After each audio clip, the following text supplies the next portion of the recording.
Many people gather at our State House.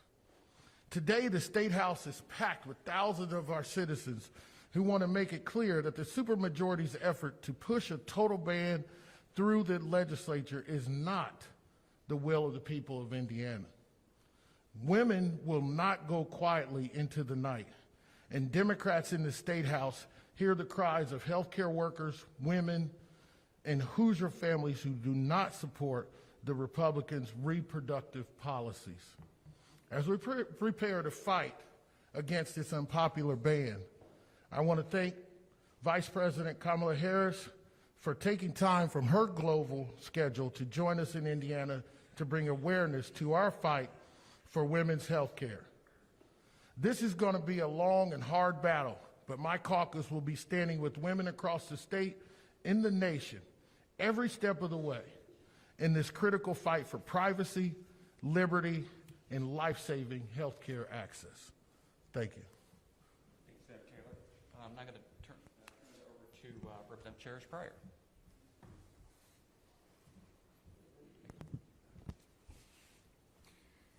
Thank you, Vice President Kamala Harris. It is good to be with you again, although I can't say this is for the best circumstances. I would love my state to be in the spotlight on a positive note. Unfortunately, we are here because the U.S. Supreme Court made a bad decision as it relates to abortions, and Republicans in my state, Indiana, have decided to make restrictions on this safe medical procedure. Just a few weeks ago, Indiana made national headlines because a 10-year-old child was forced to come to Indiana for an abortion. She was able to get that safe medical procedure right here in Indiana. She is a baby. Why should we force babies to have babies? But this really isn't about right to life. It is about controlling birth. Because if life were truly the goal, then we will be taking care of children who are already here. But that is not happening. Year after year, Democrats fight to protect programs and services for families and children.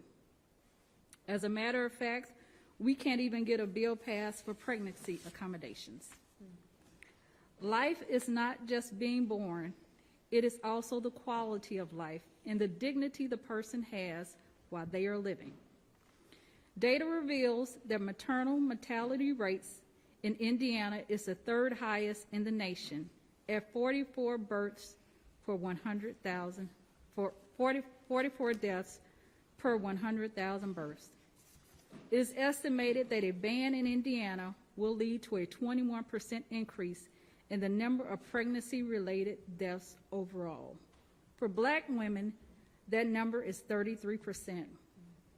This is a crisis that is killing Black women at 2.5 times the national rate. Health disparities for Blacks was amplified when COVID hit. These disparities are something the African American community has known for some time.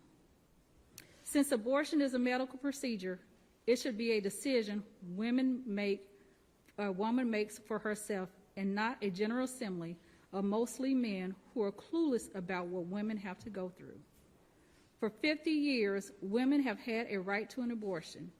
That right was carelessly taken away by the U.S. Supreme Court. We are the country of freedom and liberty, except when it comes to women making decisions for themselves. Thank you. Thank you, Representative Pryor.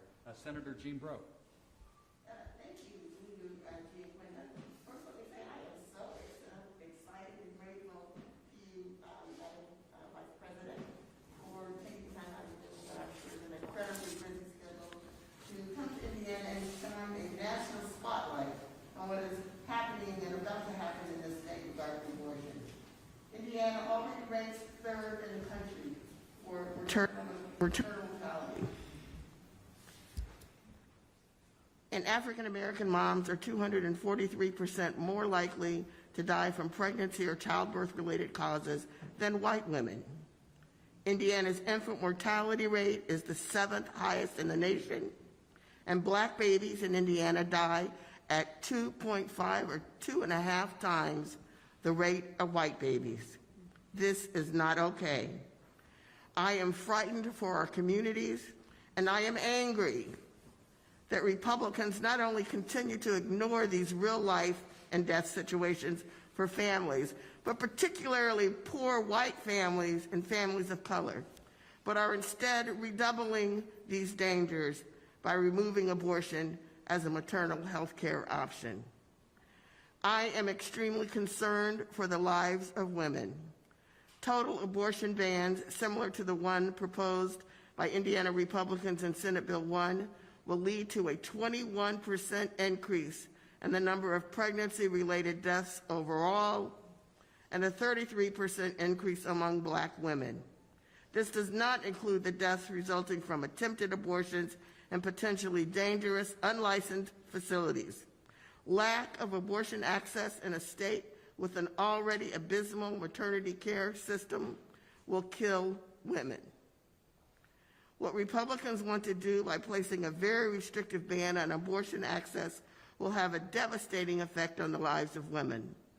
As a woman and a Black woman, I reject what I see as harassment and terrorism of women and our rights to reproductive freedoms. I stand ready to continue the fight to protect the health and safety of all Hoosier women. Thank you. Thank you, Senator Brough. And finally, Representative Carson, thank you so much for joining us today. Thank you, Congressman. Well, Mr. Giaquinta, we appreciate your leadership, and we certainly are honored to have the Vice President here. We know the Supreme Court, with this decision in Dobbs versus Jackson's Women's Health Organization, they've effectively stripped away Americans' freedom to make their own health care decisions, including those about abortion. Every situation in pregnancy is different. We trust the people, not politicians, to make their own decisions about their health, lives, and bodies. For Republicans, overturning Roe is only the beginning. Their very extreme agenda includes plans to criminalize abortion across our country, and next they will take aim at other basic human rights, including birth control. House Democrats in Congress and in Indiana are fighting this radical and reckless GOP agenda, and this is a crisis situation, and the devastating impacts are being felt across our country. So we appreciate you, Mr. Giaquinta, the Black Caucus, and all of my Hoosier representatives and legislators here, as well as the Vice President, who has shown tremendous leadership. That is the mark of a true leader, to take time out of her very busy schedule to come to the great Hoosier state and stand with Hoosiers and Americans. Thank you. Thank you, Representative Carson.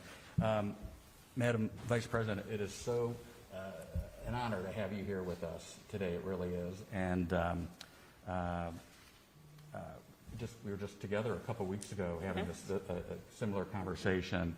And I just want to say that I really do appreciate your leadership, the President's leadership on this issue, and really for all that you are doing to fight for reproductive rights for women. It's an honor to have you here. Thank you again for joining us. Thank you. Thank you, Representative Giaquinta. The representative came to visit with me in Washington, D.C. To talk about all of you and the people of this beautiful state.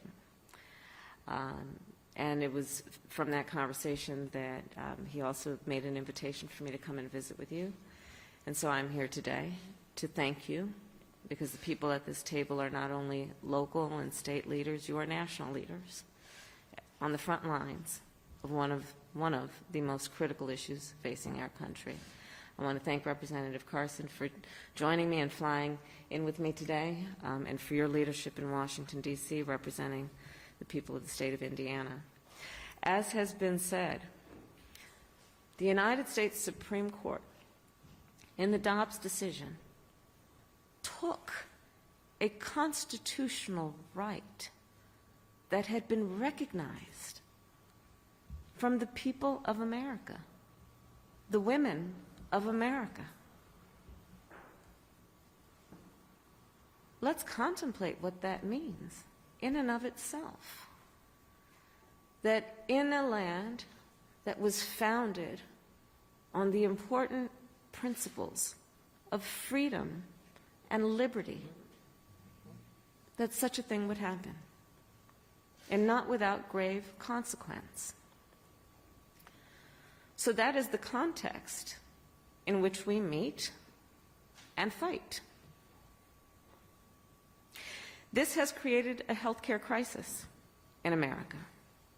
And as has been said, Indiana has already been on the forefront of this very issue.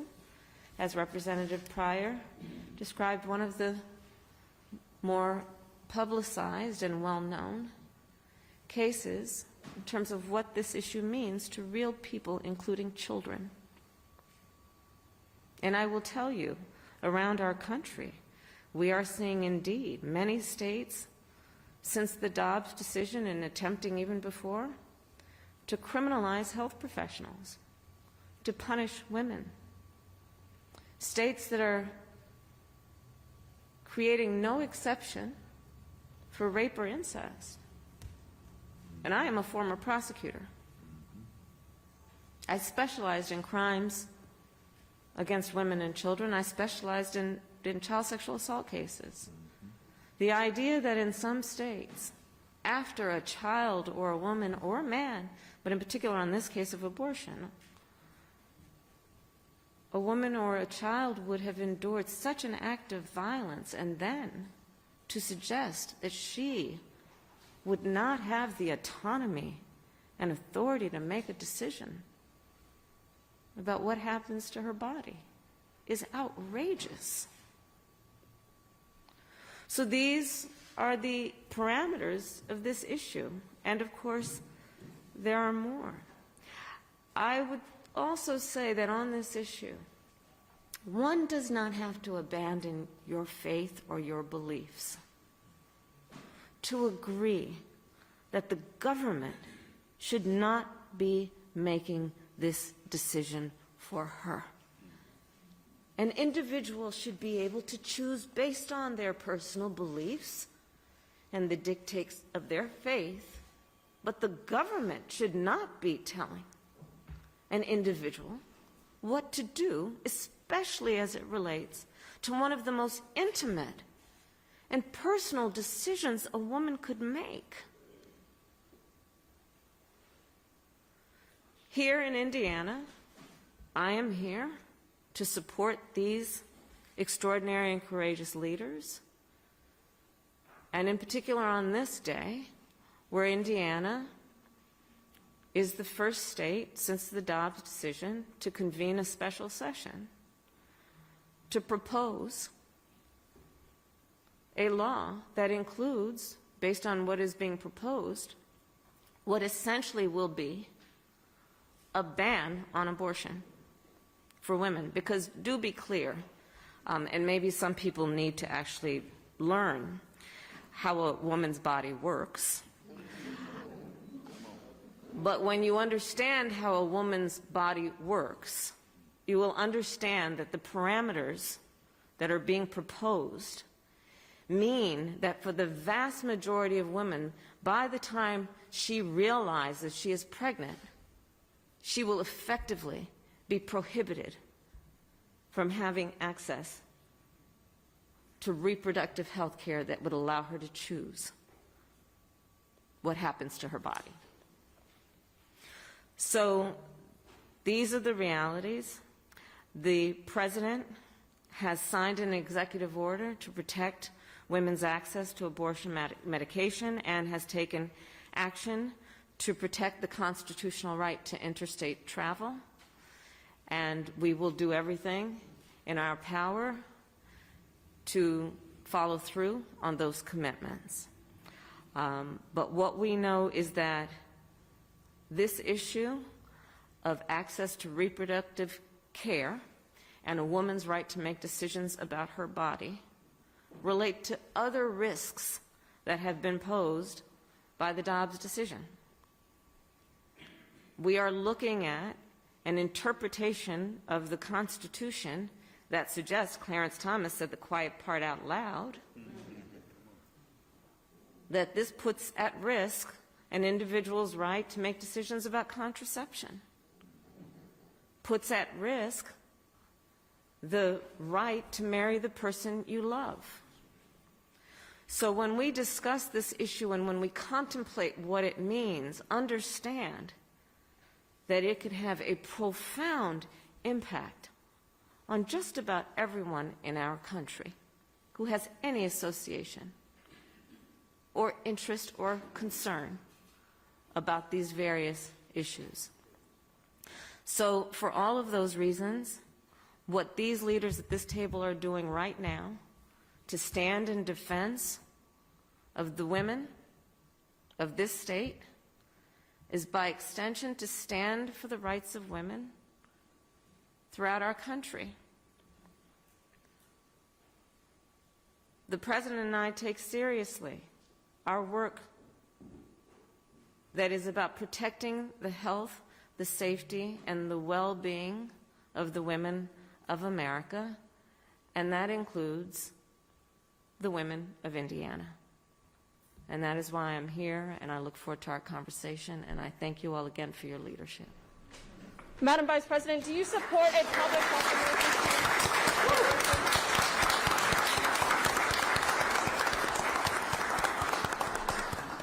Madam Vice President, do you support a public health emergency on abortion? Madam Vice President, do you support a ban on a public health emergency on abortion? Moving out.